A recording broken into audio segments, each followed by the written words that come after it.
Bonjour à tous, je vais vous présenter les nouveaux Alcatel. Alors là, on a le Alpha, c'est celui qui a le design le plus soigné. Comme vous pouvez le voir, il a un cadre en aluminium. Ses particularités, ça va être aussi en haut et en bas les deux parties transparentes qui s'illuminent selon le mode d'exécution. Bon, là, c'est un prototype, on ne peut pas le voir. On passe au système. Comme vous pouvez le voir, au passage, l'écran est vraiment très impressionnant. Le système est simple, ça ressemble un peu à MUI ou à iOS. On accède au tiroir d'application tout de même en swipant vers le haut. Et à l'utilisation, c'est fluide et vraiment, vraiment très sympa. L'appareil photo, très bonne surprise également. Surtout que là, on est encore sur un prototype. On passe au Hero. Donc celui-ci, c'est la phablette de la marque. Donc, design très soigné également, un peu différent du Alpha.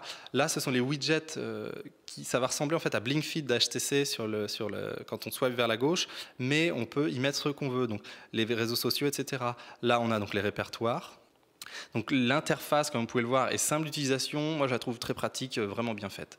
L'appareil photo est également une bonne surprise, donc, bonne qualité. L'interface, vous allez le voir, est simple et efficace. C'est de l'Android.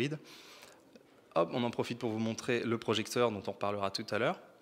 Vous voyez, je vous laisse voir. J'espère que vous pouvez le voir sur la caméra.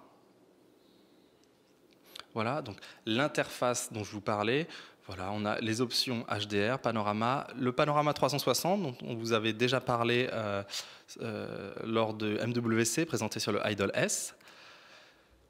Autre particularité du Hero, il reconnaît l'écriture comme sur le Note 3 en fait. Voilà, 2 plus 3 égale 5, je ne vais pas vous lire ce qu'on écrit à l'écran.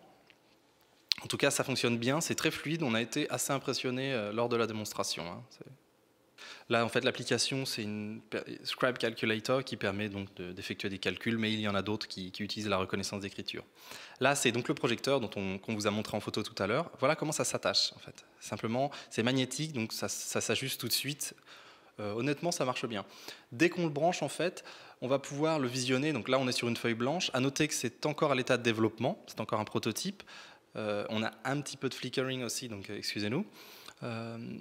La qualité est bonne, c'est technologie laser, donc pas de mise au point nécessaire, quelle que soit la distance. Et honnêtement, on peut regarder une vidéo, c'est vraiment de bonne qualité.